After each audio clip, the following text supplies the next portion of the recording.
Today we will be reviewing the new addition to the hit horror franchise Final Destination, this time with 100% more bloodlines. Today's episode is brought to you by deadrelatives.org. Take a quick and easy mouth swab, send it in the mail, and in 4 to 6 weeks, you'll receive a complete overview of your family history. This includes ancestral lines going back generations, as well as connections to any living relatives within our database. Act now, and you'll receive a death certificate with your legal name and an accurate prediction of your day of death. That's all, folks. Just abandon the word certified. Abort. Well, I realized I put certified death certificate, and that doesn't make any sense. Is this a metal thing? Yes. Little taste. David, what is this? It's pretty thick. Great. I have to kill a lot of people. Just tell me what you want me to fuck. I have big tits and a tiny vagina. Oil me up, Daddy. I can't believe that Bryce prefers big tits. Mistletoe alert. This is backcountry. This guy was a real jerk. How long can Hugo be pregnant? Chomp, chomp, chomp, chomp. Oh, you're such a dick, David. Okay, everybody, put on your corpse handling gloves. Ew. Hoodie Picasso. Horror. Hello, and welcome to Horror Movie Talk. We are an opinionated and accidentally funny horror movie review show. I'm Max Allen, a silly but up-to-date factual man. And with me, as always, is Sydney Lee, the lineage defier, and Bryce Hansen, a blood brother of death himself. Okay. We review a different horror movie each week. New theatrical releases always get priority, but we also review older horror movies, both good and horrible. Make sure to rate, review, and subscribe on iTunes. The full video will be available on YouTube. Don't be a square. Make sure to share.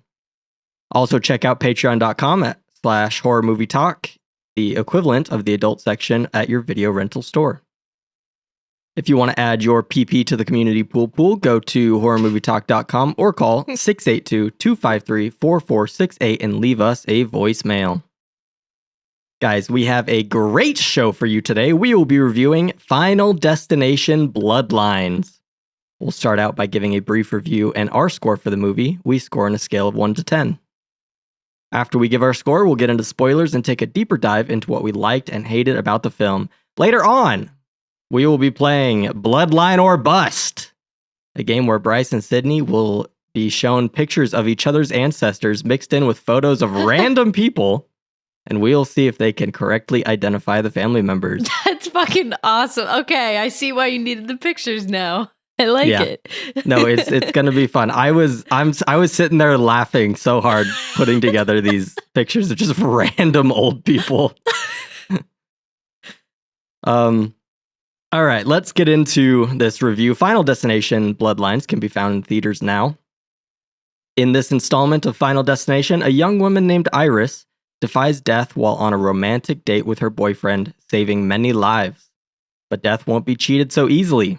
These sleepy citizens will have lived to see another day, but fate is on a mission to hunt them down.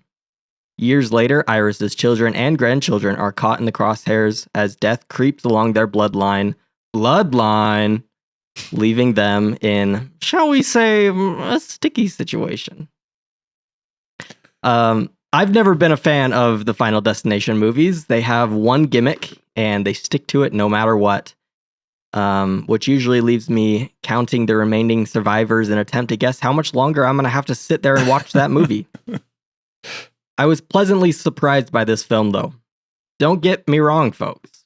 It is exactly the same gimmick as before, but I felt like this movie uses a little bit more charm than other Final Destination movies that I've seen, which I have not seen all of them. I've just seen a couple. Have you guys seen all of them? I've seen the first one. I've seen most of them, I would say. I would say I probably have seen all of them, but I just don't remember because I only remember like one death from every movie and being that one was they just good. blend together, right? Yeah, because it's like the first one is the plane, the second one's the roller coaster, one of them's the traffic accident, then they're like whatever. Yeah, Keep going. it's like the Saw franchise. If you've seen one, you've seen them all. There are multiple nods and winks to the audience as the film sets up laughably stupid death scenes, just to pull back and be like, just kidding, you really thought we were going to kill the character off with this stupid trick? Only for them to pull the rug on another equally as stupid death scene that unravels in a bloody mess. It subverted my expectation a couple of times and genuinely caught me off guard with a couple horrific events that I did not see coming. The red herrings keep the movie interesting, as you can never really know when something is about to happen. The camera zooms in on a warning label showing a man being crushed by a vending machine. Is that important? No, but for a second you thought it was.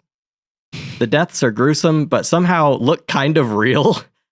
These movies have a history of showcasing the most elaborate Rube Goldberg death scenes that, while creative, have never felt interesting to me, but this movie felt different. I really liked every death in the movie, and I think it's worth going to the theater to experience it on the big screen. I'm going to give it a 7 out of 10. I'm glad that you actually like this, because you were not happy about Yeah. having to see this. Like, very not happy. But I like the Final Destination movies because I like the gimmick. I think this is good schlock. Like, Final Destination is good schlock to me. Like, this is fun. This is like a certain type of horror movie that's just like, let's be ridiculous and let's go crazy. And I think what elevates this movie from like the other ones is, number one, they haven't had an installment in like 12 years or something like that. So the effects are just better now, and they definitely got more money to make this. So I think like the deaths look so real, like you said, like they do, like they look really good. And I think they just got more money and they, ramped all that up, which I love. This is only the 7th movie in this installment, which is like not many for like Saw has 10. Only 7. Saw has like 10 or something like that. So I don't know. I did like this movie more than I thought I would, and my favorite was that like 2 of the characters were like really, really funny. And that made me happy, because a lot of horror movies try to have like funny comic relief characters and they don't really stick the landing for me. Mm-hmm. But this one, the 2 brothers, the cousins that were brothers, the one with the tattoos was really funny, and the younger one who had the peanut allergy, they were the 2 most hilarious people in the movie. A couple complaints is that the main girl, her being a college student, she looked like she was 35. So I was like, wow, yeah, totally in college. This woman that probably has a bunch of children at home. Like, she just didn't look like a college student to me. And she wasn't the greatest actor in the world. But I thought it was just ridiculous enough to have a good time. I laughed a lot. The whole theater seemed to have a good time with me. And that was fun. I'm just going to give it a 6 though. Like a 6 in a good way. Like a good solid 6. Like fun, great. But this isn't like a top tier movie. Yeah. But yeah. Yeah, I went into it not expecting much. Yeah, I saw the first Final Destination, and you get kind of the idea that, okay, we're going to see some interesting, elaborate deaths, and it's going to be fun. I think this does go a little for, I mean, again, I haven't seen many of them, but this one seems to lean into the winking at the audience and using the gimmicks a little more creatively in terms of, putting in some of those red herrings and putting a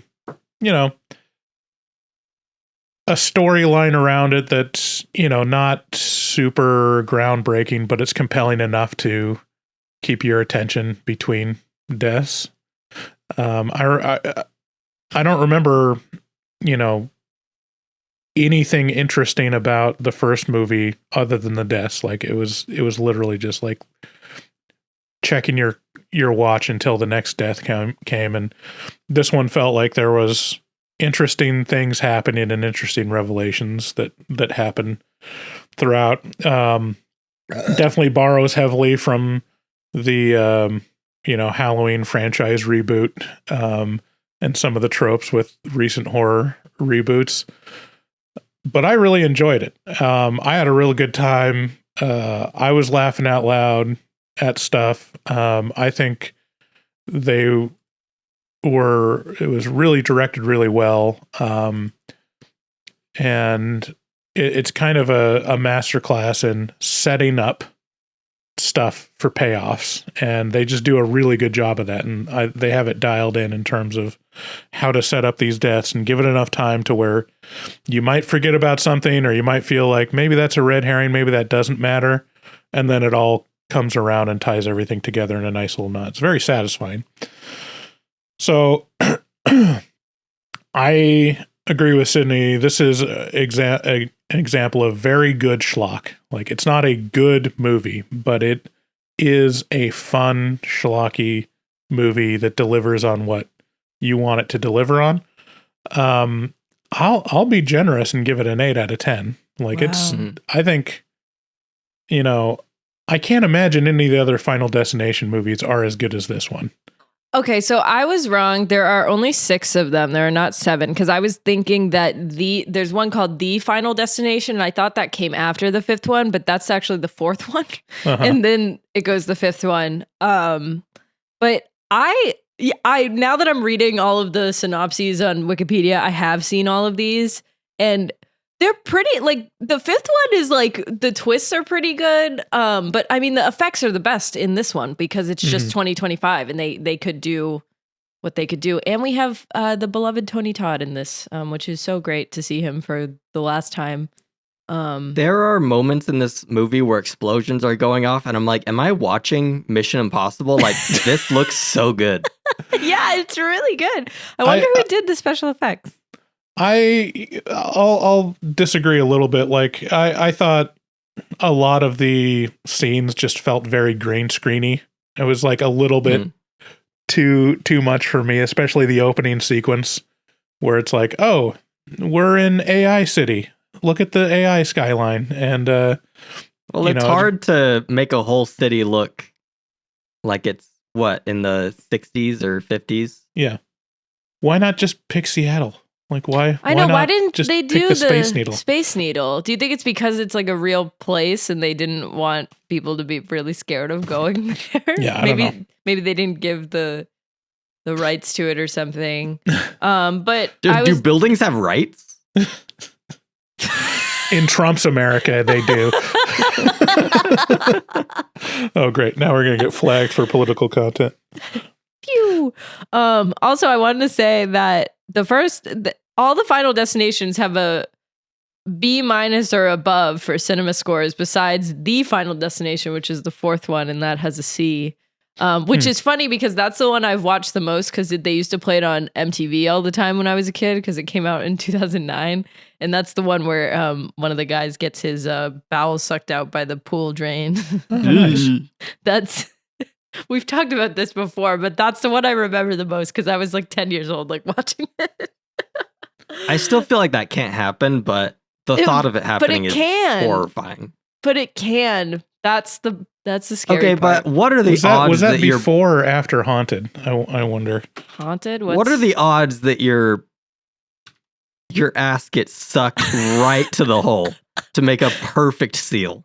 I forget how it happens. Like, I think he gets like pushed in the pool or something. I don't know. Yeah, Haunted is a book by Chuck Palahniuk. He's the writer of Fight Club, and right. You read some of that. It's a series of short stories, but like one of the short stories is a guy getting his anus sucked out through, sitting on a pool. So that did come out in 2005. So they totally ripped off Chuck Palahniuk. Well, yeah, that's like said. I mean, but from the Rotten Tomatoes scores, that the 4th one is the lowest scored with a 28%. But this one has the highest score, which has a 92% right now on Rotten Tomatoes. And it goes 92, Final Destination 5 is 63, The Final Destination 28, Final Destination 3, 44, 2, 52, and the first one has 40%. Yeah. No, I mean, I think it's a surprisingly high quality film for what it is. So I definitely recommend people going out. My theater was packed. My theater, and people were like, I don't know if people like up higher or sitting higher than me were being annoying or whatever, because you know how teenagers go to the movies on Fridays and they just bother everyone. But that didn't happen. Everyone in my row was acting appropriately, and that was wonderful. That hasn't happened in a while at the movies. So. I saw it on Thursday at 5 p.m. and it was, I mean, for my theater, it was as full as like a normal opening movie. Yeah, mine was a little more full than usual as well. Every time I go to the movie theater, I am reminded at how antisocial I am, because like I was texting you guys, like I went to my seat, but it was like just a little too close to where other people were sitting. It wasn't even right next to it. It was like I do that. It's fine. A few seats away, and I was like, oh, I don't want to sit 3 seats away from this couple. Seats. So I moved down to a different seat, but then someone else came in, and I think they were trying to sit where I was sitting, and I was like, oh my gosh, I stole their seat. I just felt so uncomfortable. I hate being around people. I disregard the seat assignments just like on principle. I just tell them any seat, and then I go sit wherever I want, because this theater is never has more than like a dozen people in it. Oh my God, mine was completely full. Like there was probably a couple seats out of the whole thing that weren't full. And I don't go to a theater in Boston. I go to a theater in a different town. Yeah, man, you gotta start your own theater. Like that sounds like a good business to go into, where you live is just open. People go to the movies a lot, and like that was like my Friday night activity with my dad and my sister when we were little. Like we went to the movies like almost every week. Like it's just a big thing. Like everyone. I don't know. Everyone I know goes to movies all the time. I wonder if it's since you're in a bigger city that there's just a higher population. I wonder if people just aren't able to have more elaborate movie theater room setups, and they're not allowed to, play loud movies. What do you mean? Because there's a lot of like probably like apartments and townhomes. Oh. I mean, my dad had a movie theater in his house. Like not a movie theater, but you know what I mean? Like a surround sound like area with a big screen. But yeah, I don't know. I mean, I think just people, I've always, like when people said like people don't go to the movies anymore, like I always hear that. And I always think that's really funny, because every time I go to the movies, like give or take a couple of times, it's completely packed. Like the only time it wasn't packed was like Wolfman and like Oddity, like, you know, the like last time I went to a packed movie theater was the opening night of Five Nights at Freddy's, and it was just so many sweaty teenagers in there dressed as animals. It was disgusting. Even one of my friends, like I was texting her yesterday and I was like, oh, I have to go see the new Final Destination tonight. And she was like, how do you go to movies on Friday nights? Like they're always so packed. Like I'm so antisocial. I always go on Mondays. And I was like, well, I have the podcast, so I have to go like tonight. I have no other choice. But she doesn't live in Boston. She lives in a much smaller town south of Boston, like South Shore. And she still says how packed, like every single theater around here is. Like we have so many theaters, and when I saw Long Legs, you couldn't even like move in the theater, and it was the biggest theater, like in one of the biggest theaters in Massachusetts. Crazy. Yeah, I don't think there's been a theater that's been sold out where we couldn't get tickets since the late 90s over here. I mean, it's completely different experience here, because I don't think I've like any new releases that I've gone to in the last decade have been even at half capacity. So like, and you really feel the death of movie theaters out here, but there are a lot of them. There's a lot. COVID wiped out my movie theater. Like you should have seen it. I mean, it's getting better now. They actually are staffed now, but like a couple years after the pandemic, there was still like you'd walk in and there's no staff. Like no one takes your ticket. You buy your ticket online and you just walk into the theater. Like I never saw a person there. Yeah.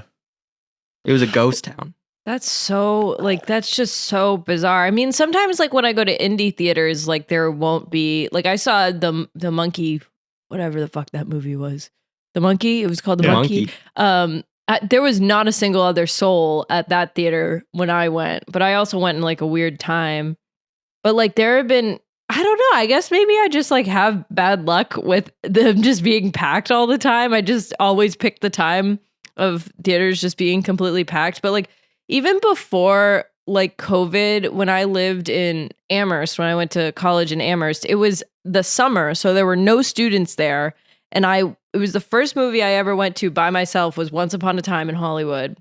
And it was pretty packed and there were no students there. And I was in the middle of fucking nowhere in Amherst, Massachusetts. Maybe just Massachusetts is just a big movie theater state. Like maybe we just love the movies out here. I don't know. Nosferatu, every single seat was filled when I went. Yeah. Red Letter Media just did like kind of they've done several videos on it, but they kind of break down the reason for theaters kind of failing, and it's pretty compelling. I mean, they don't put movies in theaters for long. It's like you get 2 weeks. Yeah. And then they're gone sometimes. And then they're Companion's already on streaming. Yeah, it's already on. But even then, like, you'll have a movie in theaters for maybe 3 weeks, and then in the fourth week, it'll be available to like do rent. Theater at home. You pay $20 to stream it, which I've always like been repulsed by. But for people that don't go to the movies alone, it's like, yeah, why wouldn't you just stream it? Go to the movies alone. I hate when people say, I can't go to the movies alone. You're not talking to anyone. You just sit there. It's not a social event. Why wouldn't you go alone? I've seen, ever since I went to Once Upon a Time in Hollywood alone, I was so scared. I was so worried. And you know what you do when you get there? You sit down, you watch a movie, and then you go home. Like you're in silence. It's great. It's a great alone activity. And my I'll mom tell you always, what, though. I do kind of feel like the local loser who shows up to every opening night of the new horror movie alone, and there's like couples there, and I'm always just sitting by myself. There's like one like guy in his 60s or 70s that is pretty consistently at every horror movie that opens, and I think I should probably make friends with him. You should. But yeah, no, I mean, even when I was a teenager, like I'd go see movies alone. Like all of my friends agreed that like, who cares? It's actually kind of fun to be the loner going to the movie. I think it's really cool because like sometimes like I'll go to a movie alone and then like I don't know, something weird happens at the theater, like the fire alarm on Sinners, and then you talk to a couple people and then you're like, I'm very personable though. I like to talk to people. But my mom thinks it's every time I tell her I do stuff alone, my mom goes, "Oh my God, you poor thing. You must be so lonely." I'm like, no, it's actually like so fun. Like I enjoy my own company. Like I'm sorry I don't hate myself. Like I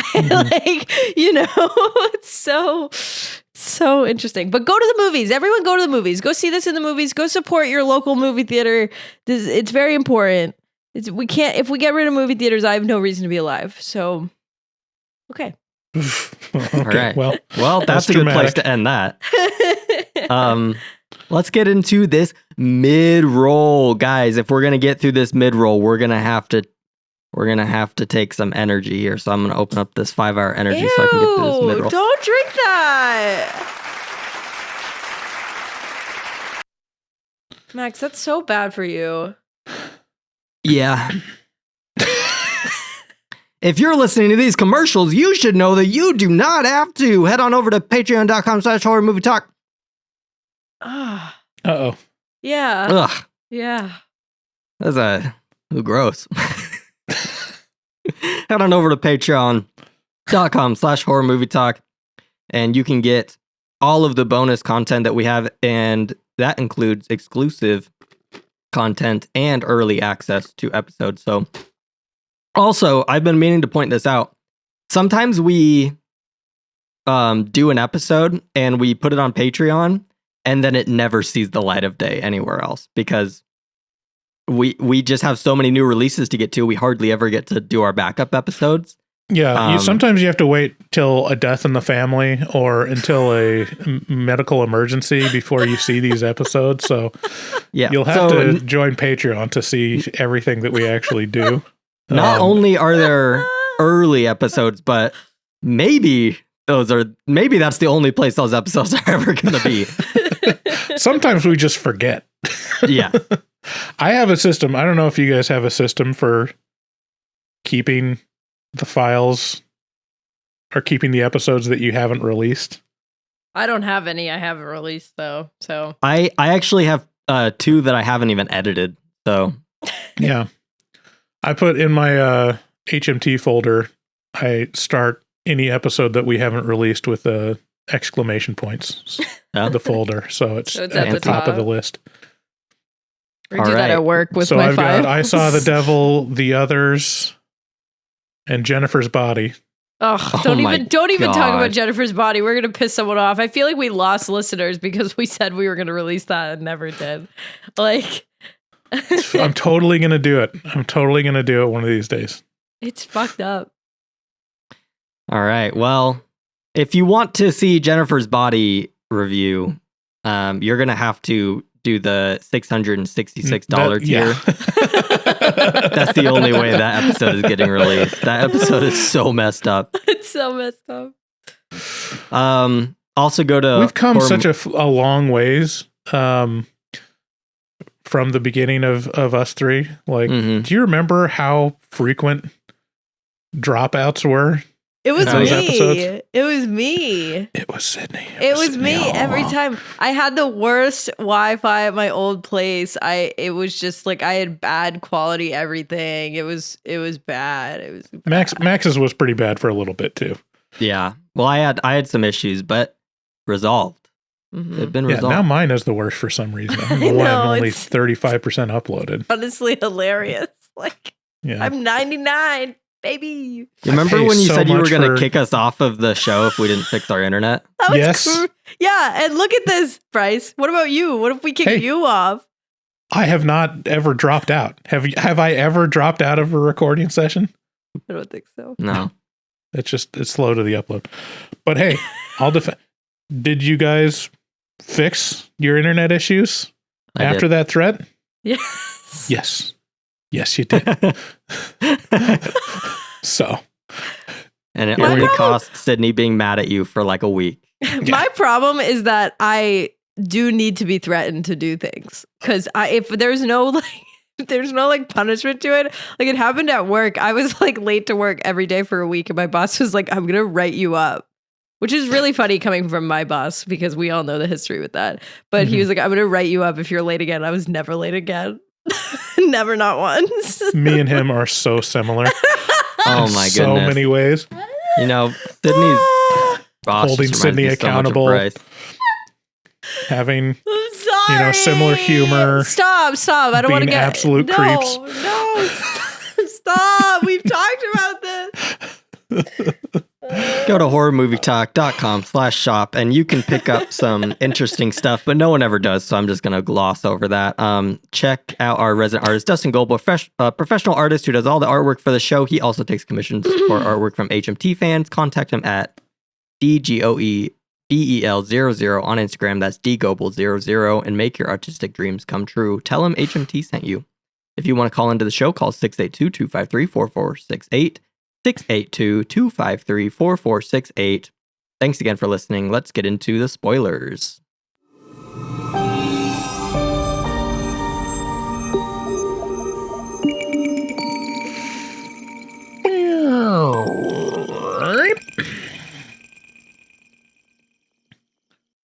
So, this movie has one of the best openings I've ever seen. I mean, we already mentioned it, but the CGI is like the green screenery of it all. Really, when it started and we had this whole scene, I was like, this sucks. Like, this like kind of blows. Like, I liked all the deaths and the destruction and stuff, but I could feel the entirety of my theater being a little confused, because it was like the dance floor was going to break. And also there was like the vent stuff happening and people were going, what? Like, out loud. Because it's like, well, why the dance floor is just going to break and everyone's going to die. But it was like, oh no, there's other stuff going on. And everyone in my theater was kind of like, So you really I was think a little it's confused good... about like the penny. Because like the dance floor was breaking. And I was like, what does the penny have to do with this? Right, I know that's the right. fun part. Is like, what would that matter? A penny in the ventilation system? It's like it's not because your mind being trained by movies over and over again is like ventilation, air. There's going to be an explosion somehow. I don't know how that would work. See, I didn't even think that means explosion. I was just like, what's happening? I think the trailers kind of undercut some of this because the first two big death scenes, they showed like almost the entirety in the trailers. Yeah. So it was like you had to get past the first like 20 minutes of the movie to even see something that you hadn't seen already. But they were so elaborate and so extended in their setups that it was still fun watching it. Yeah. I also thought from like I don't know if it was the trailer or the teaser, but I thought like that like family reunion barbecue was going to be the whole of the movie. And I really like how it wasn't. Like I really was like, thank God that they only showed us some shit in like with the glass and the and the ice and stuff. I was really glad that that's all I really knew about this. I was like, all right, that's good. Interestingly enough, one of the trailers ends up being a fake out anyways. Really? Well, the one that you have on your screen, it wasn't even a death scene. That's true. Which was I don't great. remember it in a trailer though. There was a trailer that showed this entire scene. Oh, okay. Max, I like your drawing, by the way, with the cat in the water. That's so Cat cute. knocks over the water, it electrocutes the man holding the toaster. Yeah, this opening scene though, like I like in this opening scene how there's a lot of little stories going on during the setups because we got the little asshole boy with the penny. Oh my God. Yeah. We got like the mother and the young Tony Todd kid like going on. Spoiler. We've got now we know who JB is. Well, he's been in like almost all the movies as like this like you think he's like I forget which one it was. I think it was the first one. You think he's like the death guy, but he's not. He just knows a lot about it and he's very mysterious. So that's why he was in this is because he's been in all the movies. He's like I didn't even realize that. He's the through line. That's why he's in this. It's very sad that he's dead. Wait, yeah, he is dead. How did they get him in this movie? They filmed this like 5 years ago. Oh. Or his scene at least, like 5 years ago. I had no idea. They must have known it was. Did he die of cancer or something? Yeah, I mean, look at him. He looked like he had cancer in this. That's crazy. I didn't even remember that he died because they could just keep coming out with Tony Todd movies and I would never know. The Candyman. He was the Candyman. Yeah, I mean, it was very apparent that he was at the end because that's what my dad looked like. Like that's like exactly. So I was like, oh yeah, there's a guy with cancer. For sure. It's like when you see, a Steven Seagal straight to video movie. It's like all the scenes are sitting in a chair in one room, and that's it. Like he came in one day. Have you seen him lately? There was a video of him in Russia that got, oh my God, he looks like Chinese. Like it's like so crazy. Yeah, it's pretty crazy. I think Tom Segura just came out with a show on Netflix called Bad Thoughts, and I heard he did some kind of parody of Steven Seagal. He really likes dogging on Steven Seagal because it's just hilarious. Yeah, why not? But they put Tom Segura in like a giant fat suit, and then that video of him in Moscow came out, and they're like, it's not even an exaggeration. It's like literally exactly what he looked like. But I wanted to kind of talk about Tony Todd as William Bloodworth. That's his name. His nickname is JB.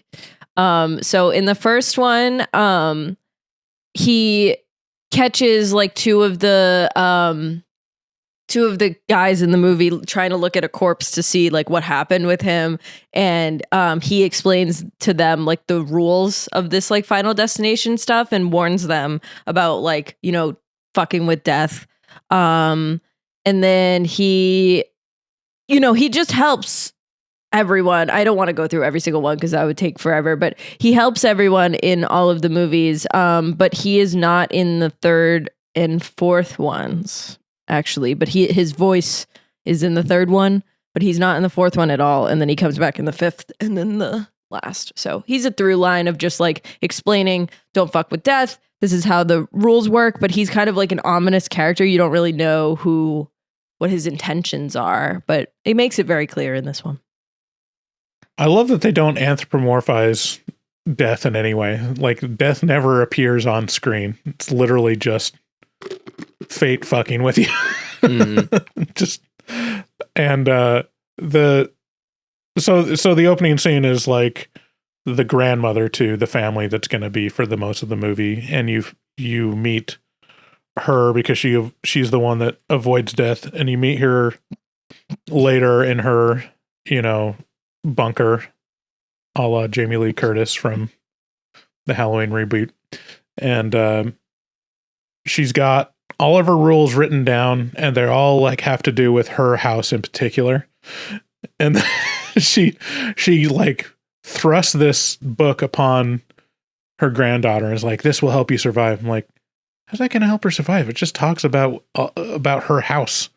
It's just learning by example. I didn't think the book really made any sense because it's like a drawing of a car and it's like all this writing around it, but basically just explains don't get hit by the car, right? Right. Watch out for cars.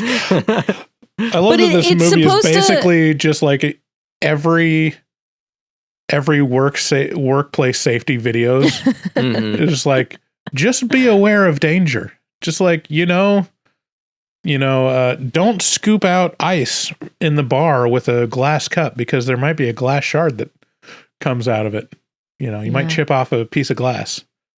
And I'm so hyper aware when I break glass. Like I am searching for glass shards for way too long after I break glass. You got to be careful. I mean, you have dogs and a child, like, especially the animals. Like, I've broken glass and I've taken my cat and I've locked her in my room for like 2 hours. Like, I'm like, you got to give me a minute. Like, I was giving Nellie a bath the other day at her grandma's because we're still renovating our bathroom here. And so I didn't have like something to pour the water on. So I just grabbed a cup from the kitchen and it was glass.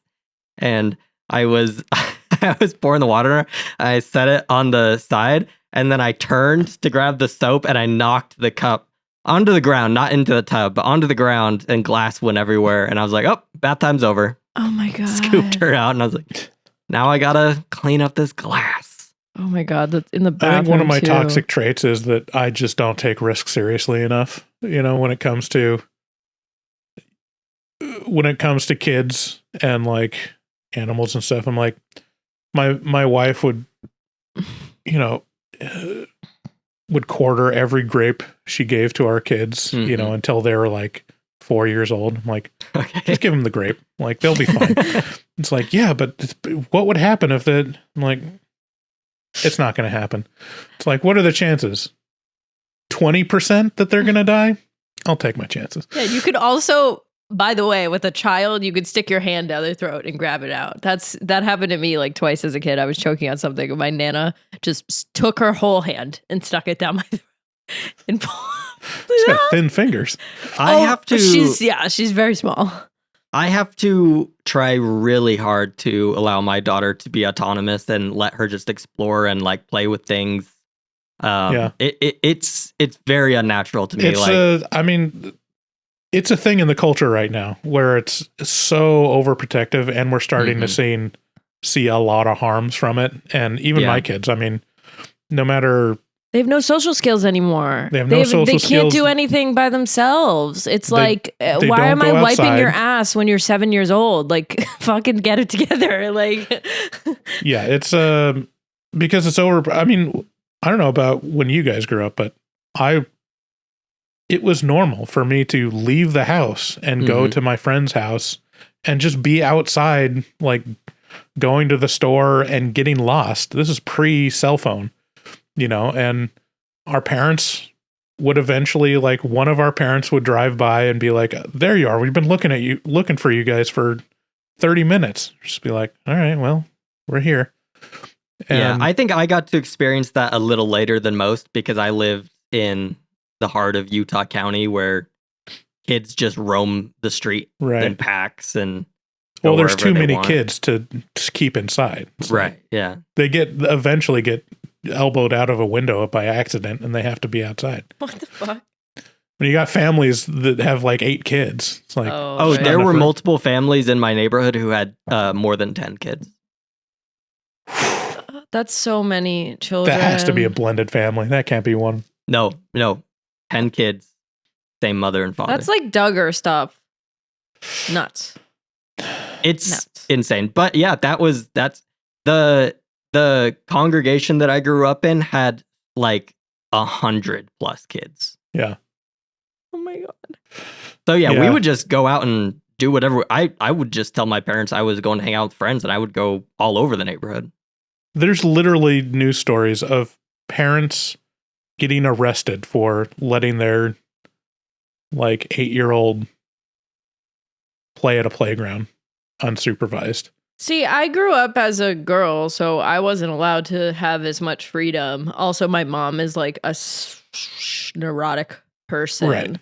So she was kind of like the grandma in this movie when we were growing up. Like there was so you know how when you have a pool, you have to like plug in the filter and it like the jets and shit, like that's something that's electric. So you have to plug that in so it turns the pool on. And it is a waterproof, weatherproof plug because it's outside. And my mom used to get so scared if it was raining and it was like plugged in and like someone had to unplug it. Like she was like, we're going to die if we touch that. And I'm like, no, it's weatherproof. Like I'd be a child being like, you need to calm down. Like, so she would always get really scared if we like left the house and stuff like that. Like it was a lot of neuroses that was very annoying. But my dad, when we would go to his house, I could ride my bike for miles and it would like he'd be like, whatever, go have fun. I'd go to the farm down the street and play with the horses, whatever. Yeah, I will say like I've there was this social worker that I knew from church and he worked with kids a lot, and I asked him like, does that change your outlook on life or outlook on people, like talking with some of the worst human beings like that are abusing kids and stuff? And he's like, well, I'll ask you a question. If you had like a 8-year-old daughter, or no, if you had like a 12-year-old daughter, would you let her just like ride her bike around the block alone? I was like, yeah. He goes, yeah, I wouldn't. It's like, okay. There's wow. I think the like I was raised with non-neurotic parents. They did not worry about that stuff. And in fact, they probably just wanted to encourage me to get out and be active as much as I could since I was a little fat boy. But my wife, her mom is very neurotic, and Aaron is very neurotic because of it.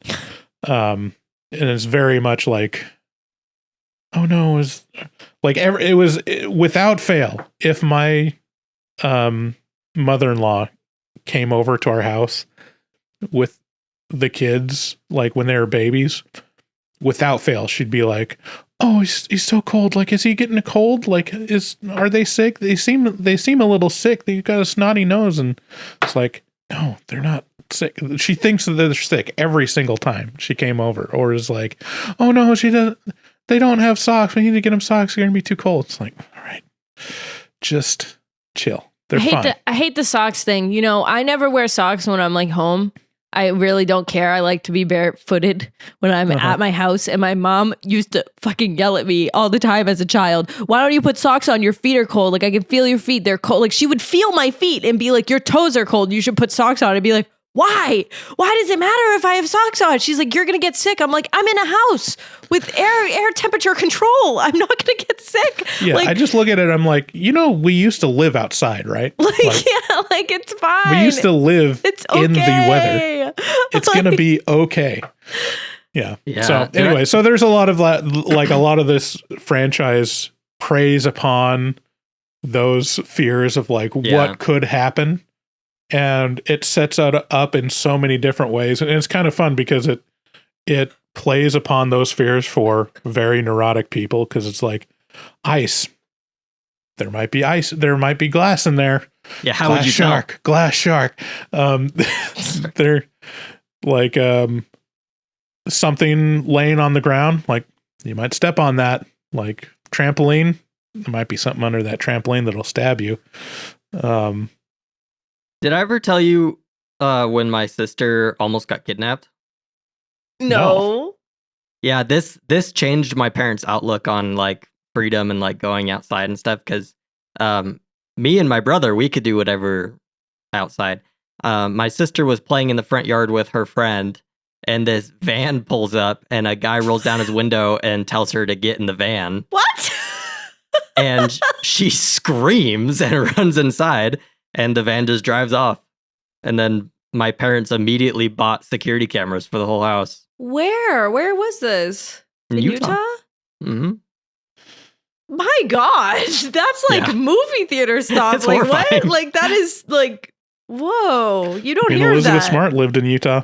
Yeah, true.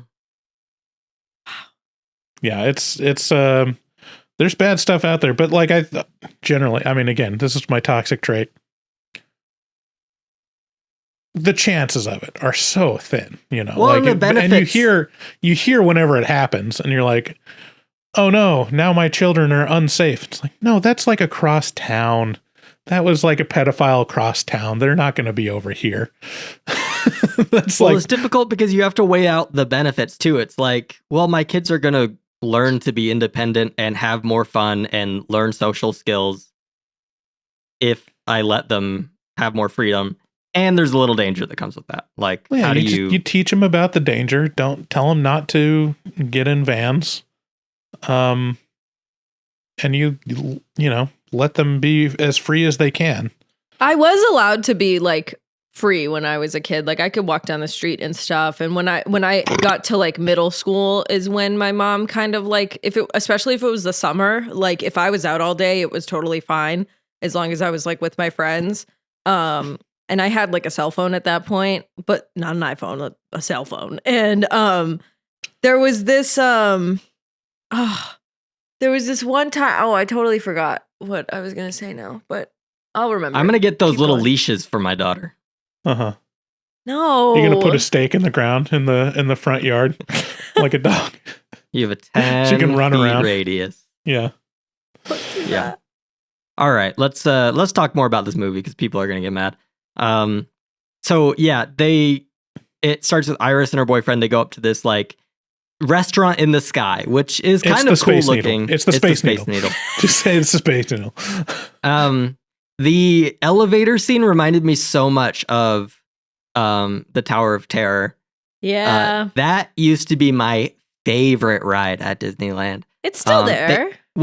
They've since changed it to be Guardians of the Galaxy, which is still cool. Like it still has a cool vibe, but it's not. Oh, at Disney World, it's still the Tower of Terror. Yeah. Yes. Yeah. Sorry. But yeah, Tower of Terror is an incredible ride. It's great atmosphere. So it Very just reminded me of that, scary. of like getting in the elevator and it's like creaking, and yeah, it's really I love that stuff. I cried the first time I went on Tower of Terror when I was a kid. I was so afraid. It's so scary because it's like a Twilight Zone episode, and especially when Yeah. you're waiting in line, like it's just, and then you're in the elevator and you're like, they're like, "Welcome to the Twilight Zone." You're like, "Fuck." Yeah, after we got off that ride, my cousin was like, "Look in the gift shop." He's like, "Look, we can buy the movie," and I'm like, "No, The movie is so spooky. No. Like it's so spooky, honestly. So they get up there, yeah, the glass breaks, everyone falls to their death, and it turns out that this is a dream that our main character, Stephanie, is having. A premonition, not a premonition. dream. They No, have you're the right. gift of foresight. That's the whole point Mm-hmm. of the series. I've always wondered, where does this foresight come from, like, in the movie lore? Like, why do some people get to see the events before they happen? It seems like death does not want them to see that. It's just some people. I think in this movie, it's supposed to be like a hereditary bloodline thing, right? Because it comes from the grandmother and then the mother and then the daughter. But like in the other movies, it's not really explained. It's just like you're a lucky person, and if people choose to listen to you, they won't die that day. But I don't know. Yeah. So Stephanie decides from the shots, like this Space Needle was going to fall over no matter what. Like they kind of do a little foreshadowing. They're like, oh yeah, it was actually 4 weeks ahead of schedule. 5 months, I thought it's. And then it shows like, the bolts kind of like shaking loose from the main pylons, and seems like the concrete crumbled a little too easily in the death scene. So that Space Needle is going down no matter what. Whether shoddy workmanship. Yeah. Yeah, so Stephanie decides she needs to go back to her hometown to hopefully meet her grandmother, who she's never met, to talk to her and figure out why she's having these dreams. So she goes home. Everyone's being super mean to her. Her uncle is like, don't look for your grandma, she sucks. She eventually finds the address and heads over there, and that's when she gets the book. By the way, her dad, one of the worst actors I've ever seen in my life. Like, I couldn't stand him. He'd be like, stop, don't do that. And I'd be like, okay, girl. I don't know. He just bothered me. I don't even think he got that much screen time to be able to even tell. Yeah, I guess my expectations are so low with this type of movie that I just don't even bother like gauging people's acting abilities. I'm like, yeah, all these people are, new. All these people are new, Yeah, I actually thought some of the actors are really good. Like the two sons that Sydney was talking about earlier, that one of them's like, I don't remember. Eric and Bobby. I thought they both were really good actors. They were hilarious. We really got to move through this movie. We're almost an hour into the pod. Yeah. She gets the book and grandma dies a horrific death. Oh my God, that was crazy. It was crazy. to prove that this is real. Because Stephanie obviously doesn't believe her that death is coming for the family. And so Iris is like, I'll show you. Steps outside and immediately gets impaled through the back of the head. Oof. Blood goes everywhere. It looked really... there's honestly, so many it death looked scenes. so real. It looked like a gore video that I was watching. I know, the blood on Stephanie's face. I was like, damn, that's like goopy. Like, whoa. It was goopy. Well, yeah, and actually, like, the blood covers her eyes, so her eyes are like completely red too. It just looks like it looks horrifying. But yeah, so many of the deaths in this movie are people making eye contact with Stephanie while they're dying of horrible, gory death. Well, because she's the one saying like, hey, like this is gonna, like, she gets the book from her grandma and she actually like decides to study it because she doesn't believe her at first until the grandma dies in front of her. That she's like, okay, so she like looks into this book and realizes that it's like the bloodline thing. Like her grandma saved 100 people, so death is working through these 100 people. So yeah, based on birth order, right? The children should have never existed of the original people, like all this stuff. So she's like, she knows that they're all gonna die. So it's like when these people actually do die and Stephanie's present, like they make eye contact with her because they're like, oh shit, you were right the whole time and I never believed you. So the best part of the movie though is like after it's been established and like all the exposition happens where she explains it's gonna go by birth order and points to the emo guy and is like, you're next, and no one believes her. And then it has this elaborate scene in the tattoo parlor where you're like biting your nails. Like, it's crazy, but explain it. Yeah. And so it's like, does the Final Destination setup of like, okay, here's, flammable material. Here's like a rickety fan. He's got a bunch of piercings, and it like sets it up to where his nose ring gets caught in this chain that pulls off, and it's going to pull him up to the fan, and he's trying to like unconnect it, and then the fire starts, like all this elaborate stuff. And then in the end, it's a fake out that like, oh, he survived. Couldn't believe that. I thought it was a hallucination. I know. Yeah. And it's great because the way they explain it is, oh, actually, you're not blood related to grandma because I, fucked the neighbor or whatever. And The best line of the movie is that why he always wanted to play catch? I was dying. The whole theater laughed pretty hard with that. That was such a great moment because it's like, yeah, you're talking about bloodlines, and I don't know about you guys, but with the 23andMe, there's been so many revelations about families, about affairs, and like people that aren't blood related, that you thought were blood related. Well, not in my world. I did a 23andMe, and no, that wasn't. Yeah. Well, or you find out that like, oh, you're related to this person that you've never heard of, and you're like, oh, like in my wife's family, there's one of these revelations where it was like, oh, found out that this one guy was related to her uncle, and it turns out that it was from some very bad stuff in his youth. And the family doesn't want their kids to know about it, kind of thing. Or like, do Mormons just have all these fucking secrets? It does not sound like a fun way to live with all of these scandals and secrets. Like, when you're not Mormon, you can just do stuff and no one's really like ashamed. Yeah, you can just do incest and... No, that's not true. That's not true. It's like incest. David's family had similar stuff where he found out that like, oh, this is, yeah, I mean, it's not just a Mormon thing. I know, I'm pretty sure David's family found out that like, oh, the aunt is actually not blood related to, the family in the same way. And that it was like there's affairs abound in family history, maybe not like your direct family, but like you go back like one or two generations and you'll find some dirt. Anyway, so I found it interesting that they used that in this movie, and it also makes it funnier was after because the dad died too. Like the dad dies, and she doesn't admit it. Like, right. But it wasn't assumed that the dad knew. I think that, or no, not. I don't think so. I don't think anyone knew because they were estranged from the grandma.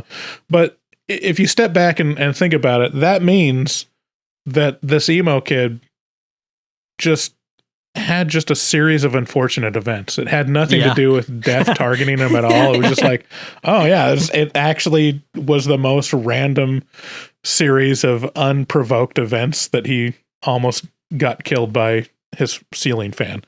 Yeah. That happened to me yesterday, actually, where I was having a pretty bad day and I was just like crashing out, and I got home and I was going to the movies at 7:30 last night. So I had some time after work and I was going to make dinner and I was just going to make myself a sandwich, and I fucking and after like this awful day, right? Like my coworker's pissing me off. Like I'm getting I walked into work yesterday, and before I sat down or put my bag down or logged in, my coworker went, "Sydney, so on this email, like the template's not working. So I just don't know. I don't know what's going on. So like, can you tell me what to do with this?" And I look at him and he was like, "Am I bombarding you? You haven't even logged in." And I said, Yes, you are. Can you give me like 1 second? So it's just like tough day. I come home, I grab the bread out of my freezer to make a sandwich, and the entire bag explodes and all the bread falls on the ground. And that kind of reminded me of this guy.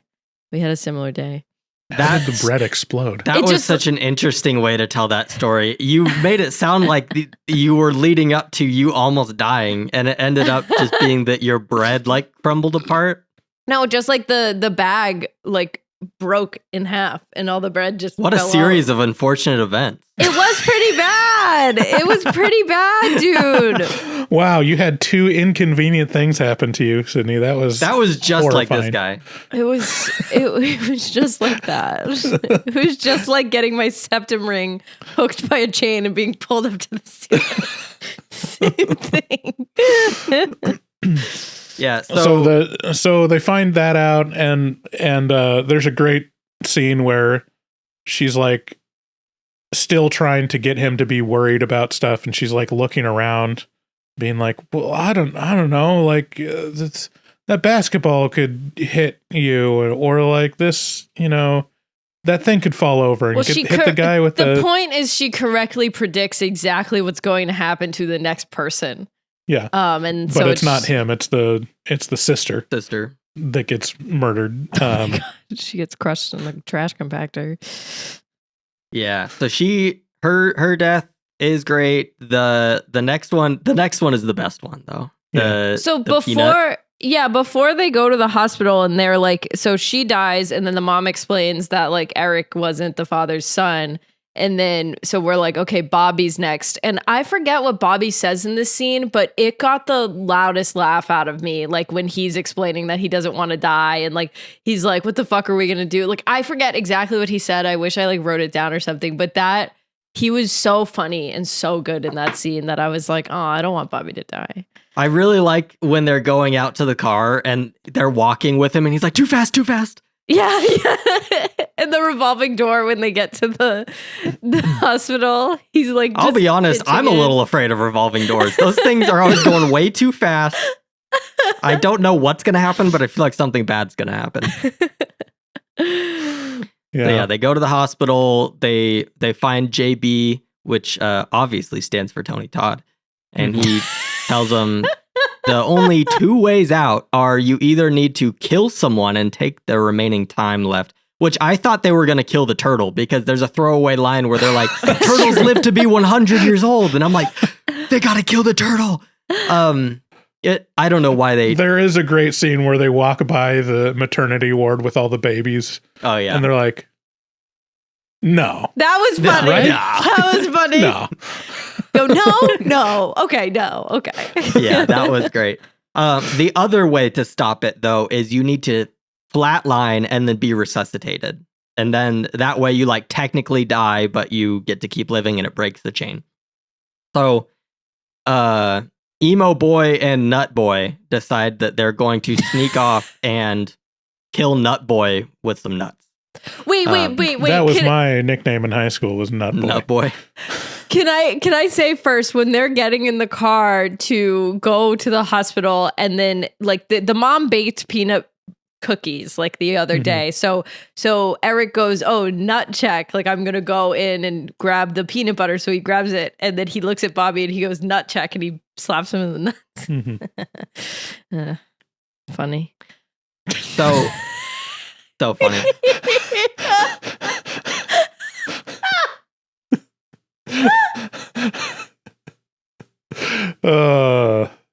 Yes, very funny. Okay. All right. So they have to get nuts and they go to the vending machine and he picks the unsalted nuts and he's like, I'm not going to die by unsalted nuts. And so he grabs the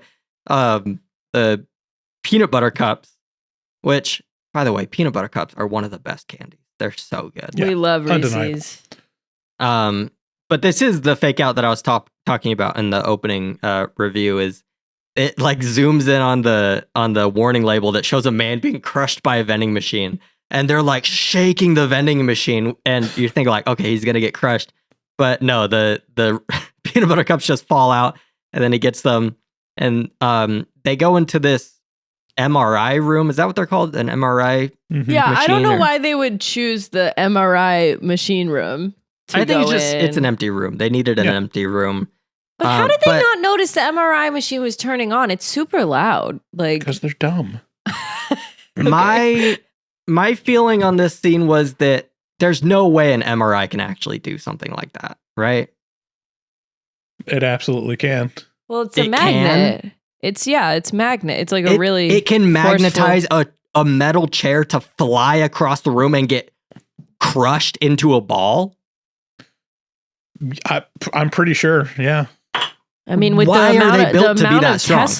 the amount of Teslas in there, a lot of Teslas. Yeah, I mean, I think the thing that's unbelievable is the power surge getting that powerful. But like, no, one of those MRI machines can get super fucked up if there's like a chair in the room. There's pictures of it. I don't know why they would make them that strong. But my thought was, why wouldn't the MRI machine be behind like glass? Like it wouldn't be like an open thing. Like it's always behind, like it's in a special room inside of a room. That's like how it usually is set up. So I thought that was interesting. What the fuck, Bryce? Oh my God.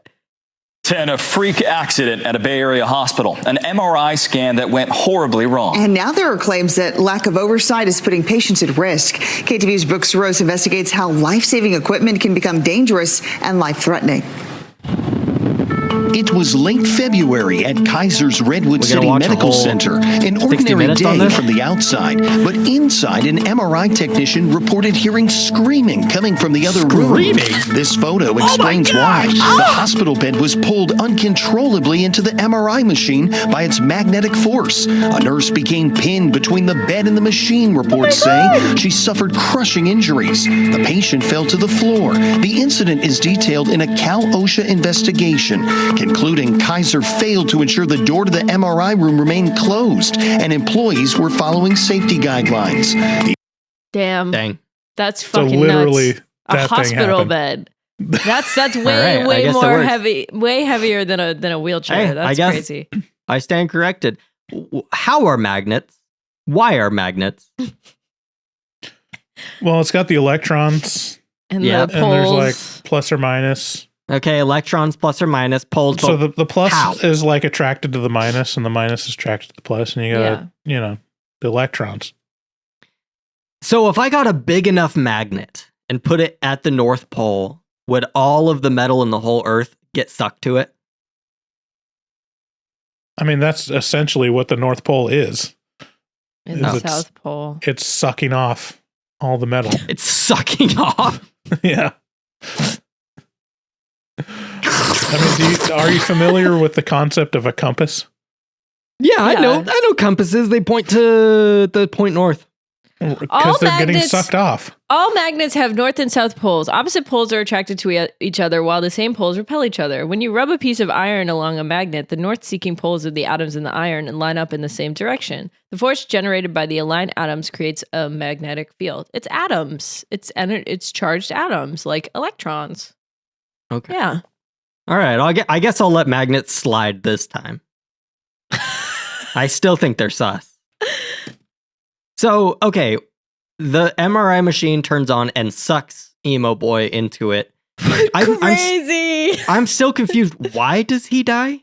Oh, Because because he's- when you fuck with death, death fucks with you. That's what Tony Todd said, or whatever. Okay, so he tried to get in the way Peanut Boy dying, and that's why Well, he died. he was trying to manufacture a death in his brother to be able to bring him back, and that's why it didn't work, and Death got to kill him first before his two master. magnets, and you push them. You can feel this pushing between them. Turn it around the other way, and they slam together. Now, what is it? The feeling between those two magnets? What do you mean? What's the feeling between the two There's magnets? when you're something holding them? there, isn't there? I mean, the sensation is that there's something there when you push these two magnets together. Listen to my question. What is the meaning when you say that there's a feeling? Of course you feel it. Now, what do you want to know? What I want to know is what's going on between these two bits of metal. Magnets repel each other. And well, then what does that mean, or why are they doing that, or how are they doing it? You're asking. I must say, I think. Sorry, this one's too long. Have you ever seen Richard Feynman? No, Bryce. What the hell is this? This guy explains science so well. Like you should check out this That video. interviewer is asking valid questions, in my opinion. Right. No, you should find this interview of Richard Feynman. He's a very important scientist, but the way he explains like some of these scientific principles has changed how I think about stuff. But yeah, I think even he in this explanation is like, well, we know this about it, and the more deeper you ask questions about it, the more complicated it gets. And actually, the answer is too complicated that I can't explain it to you. Nice. Okay, so yeah, he gets crushed in the MRI machine. Peanut Boy eats the. How does it go? He eats the peanut butter cup, goes into anaphylactic shock, but grabs his EpiPen. No, and then the saves brother him. dies. Yeah, then the brother dies. Then the brother dies, and he goes and gets the EpiPen, and But then he saves himself only for the vending machine to actually kill him in the end. the spring curls into his head. It's pretty good. That was a great. Yucky. That was awesome. I went. Ooh. So, like we will do, the movie kind of speeds up the process at the end because Thank God, because those two were my favorite characters and they were the funniest. And after they died, I said, I don't care about anyone else, so we better get this shit moving. The interest factor really dives down once they're gone because then it's like, okay, we still have 3 characters that Stephanie have to die, sucks. Like, I'm just so sorry. I and just they're really also don't care about boring. her. So the movie kind of just kicks it into high gear and they go back to Iris's house. It explodes. It explodes. Whatever. Kills the mother. Stephanie is drowning because her seatbelt didn't come off and she's in a puddle. I don't know. Mhm. She's drowning. The brother pulls her out, gives her CPR, and saves her, which the feeling we're supposed to have is they beat death. She died. because she died and she got brought back. And then Only so to that find broke the out. cycle. And sorry, what did you say, Sydney? No, I was going to say only to find out later that actually didn't break the cycle because she was only unconscious. Her heart didn't stop, so, I guess. And the penny comes back. That was a pretty great scene where they're talking to the doctor and the doctor's like, well. And they're like, what?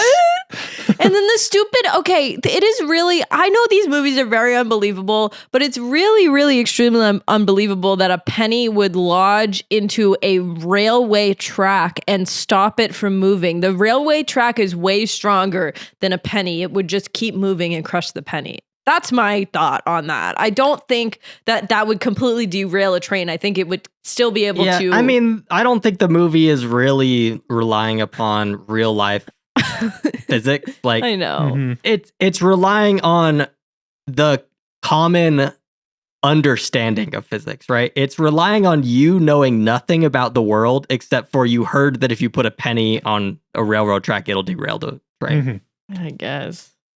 So, which, by the way, what a asshole thing for someone to say. Like, you go up to someone, you're like, I heard you saved your sister's life. That's amazing.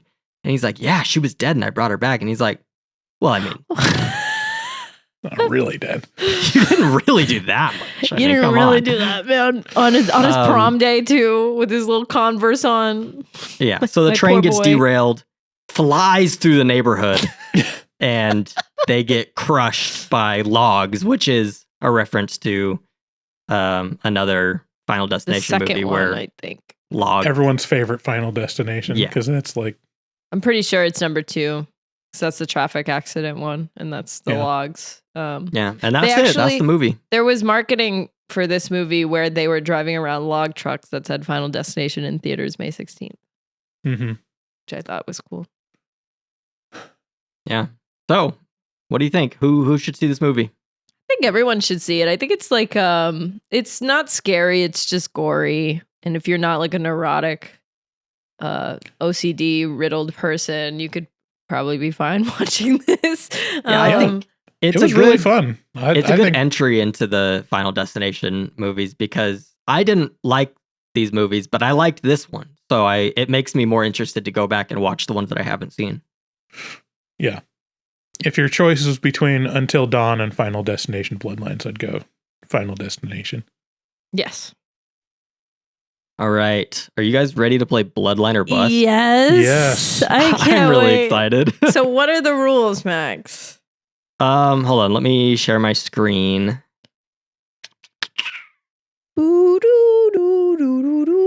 Okay. Can you guys see this? Yes. Yeah. Great. Okay. So this is what's going to happen. I'm going to show a group of 3 images and I'll tell you the person I'll tell you whose this is if it's Bryce's, mine, or Sydney's. Okay. And the remaining person has to guess which picture they think is that person's relative. Okay. Does that make sense? Yeah. Sydney only I sent don't in one. understand. Say that again. You don't understand? There's going to be 3 pictures. I'm going to tell you who is related to one of these people. So if it's mine, you have to guess which person. then I can't guess. So Bryce, you would have to say, okay, this one is Sydney's whatever. Yeah. Yeah. All right. There's not really points because it's uneven how many pictures there are. So it's just for fun. Sydney only sent in 1 picture, which is fine. I only asked for 1 picture. Bryce sent in 3, so I had more material for Bryce. I could have sent in more. No, it's okay. It'll be fine. I put in 2 of my own, so there's 6. Okay. He asked last night for pictures of our ancestors, and I was like, no, I'm not going to go over to my mom's house and find pictures of relatives. And I realized I have a family tree app from the church on my phone, and I could just pull, I just texted one of my cousins and I said, do you have this picture? And she sent it to me in 1 second. She goes, easy find. I go, okay, cool. That's great. All right, let's get into it. First set of pictures. Okay, this is Bryce's. So Sydney, which one is Bryce's relative? Do you put a black guy on here thinking that is Bryce's relative? You never know. I'm going to say the middle one is Bryce's relative. This one is unfair. The middle one is Bryce's relative. This one's unfair because that guy looks just like Bryce. He looks just like Bryce. Like, are you kidding? Bryce, who is that guy? That guy, I actually know this one. I don't know I can't remember the name of the other ancestor I sent you, or one of them. Can't believe you put a black But this is Mariner Wood Merrill. He's a polygamist Mormon. I think he was an apostle in the church. Wow. But yeah, he was our most famous Mormon relative. How are you Bryce, related that guy to looks him? just like you. He's like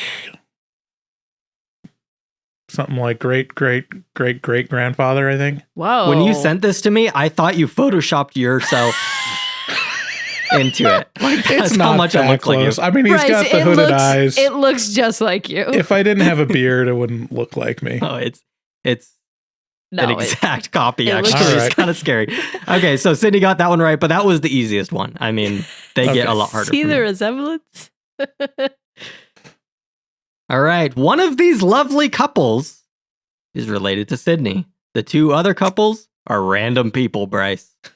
Which one do you think? Let me see. I am going to say the one on the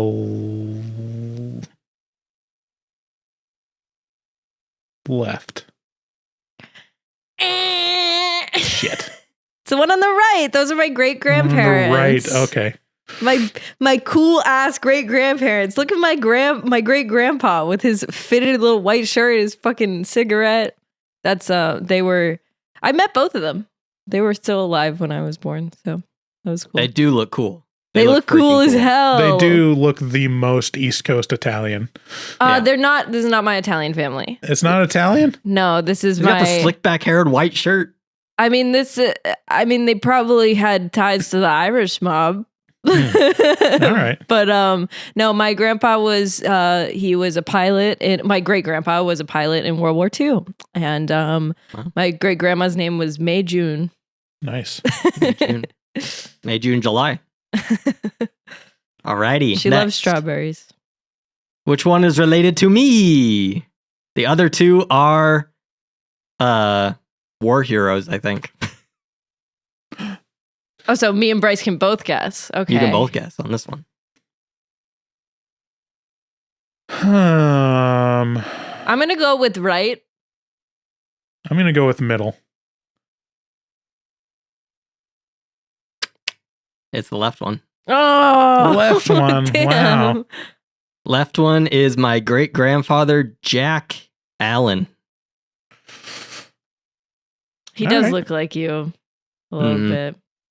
Damn. I thought the middle one had your eyes. Yeah, that's some that's some war hero child who was like 12 years old. I think he died. So I don't know if it's disrespectful to have. Well, that's nice. Next. This one is related to Bryce, Sydney. The middle one. It's not the middle one. Do you want to take a second guess?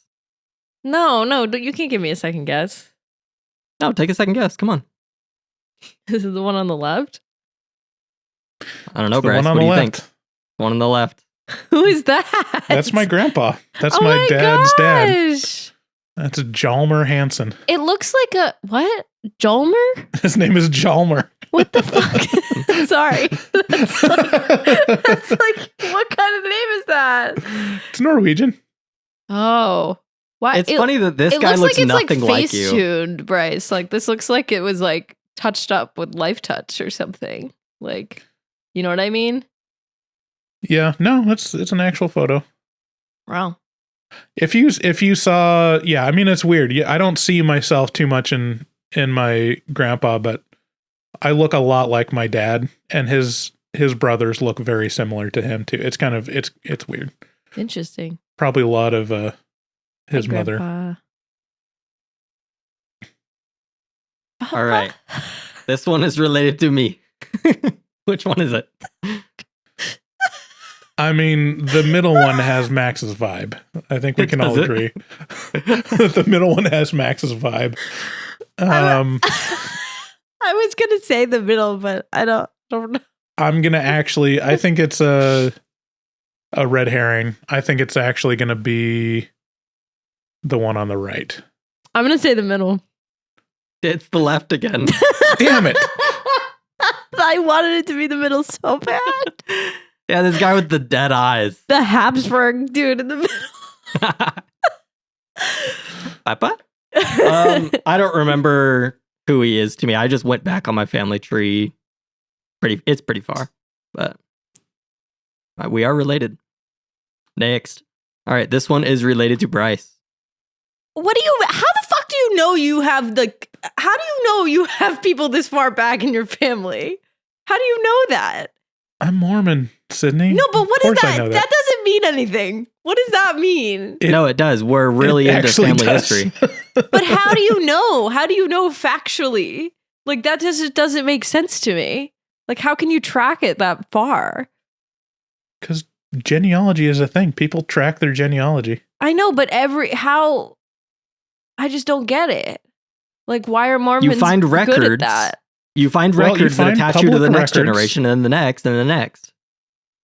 Yeah, you find. Well, yeah, you're not related like, to Henry VIII. I swear to God, if you are, Bryce, that's the guy in the middle. That'd be fucking crazy. No way. No way you're related to Henry VIII. Are you serious? Is it the middle one? I don't know.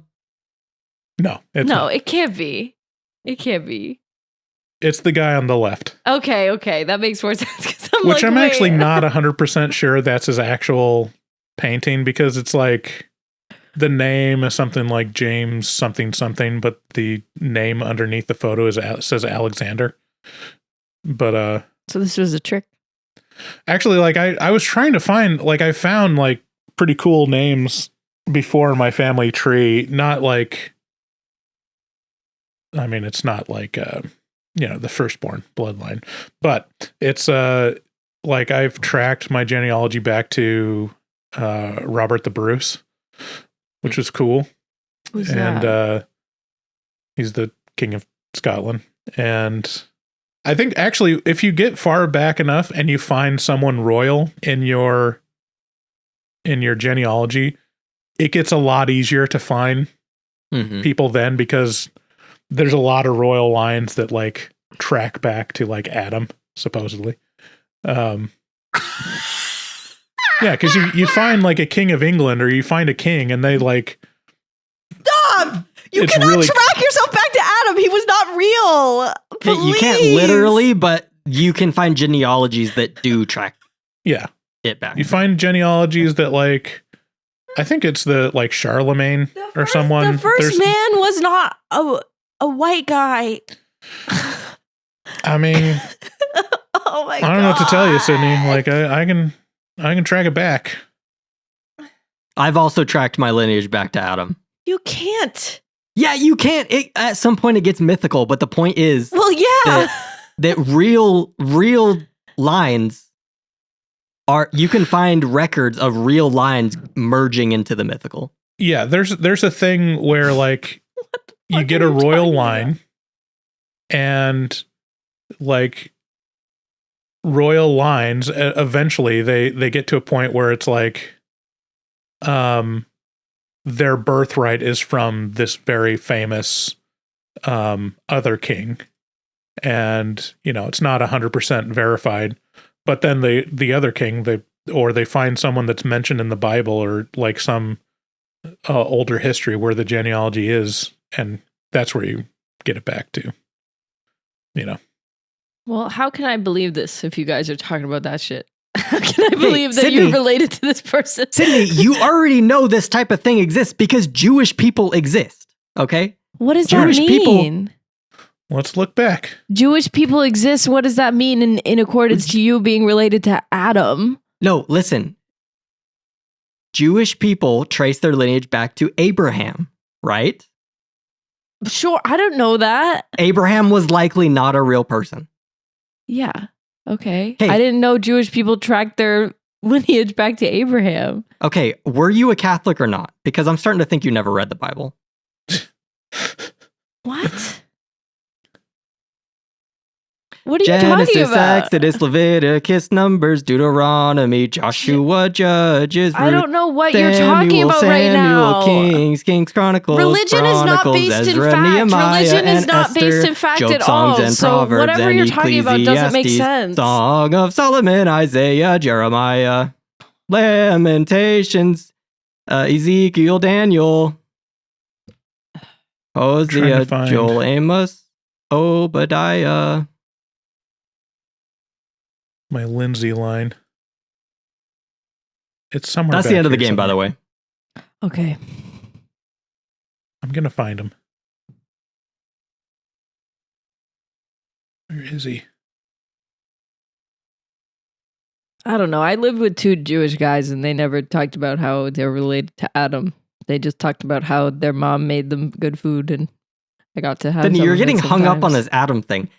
It doesn't mean that Adam had to be a real Abraham, person, whatever. but people, I don't know. I don't know how to better explain it to you. They wrote it down. Someone wrote it down. And it's the historical record. See, I'm related to Halfdan Sigurdsson. Mm-hmm. Trace it back. So this only exists for Mormons, this family tree thing. No, this is anyone could go on this website. Like Ancestry.com. My grandfather didn't even know who his dad was until he did Ancestry, so I don't think we can track shit back too far in my family. Like I'm related to Ragnar Lothbrok. That's great. This is so fun. See how far back we can go. See, you get someone that looks like a king or royalty, and you're like, it's free game, All right, we should probably end the episode. I'm sorry. I'm really interested in that. Keep going. We'll cover this more on the afterpod. This is more of an afterpod topic. All right. Thank you for listening. Go watch Final Destination Bloodlines. We appreciate you guys so much. Join Patreon if you want to get more content as we dive into our family histories on the afterpod. Love you. Bye-bye. Bye. Bye. Good day, sir. Good day, sir. You lose. You get nothing. Is that a raincoat? Yes, it is. I just took a stroll through the scraggly woods. He had no face. Horror.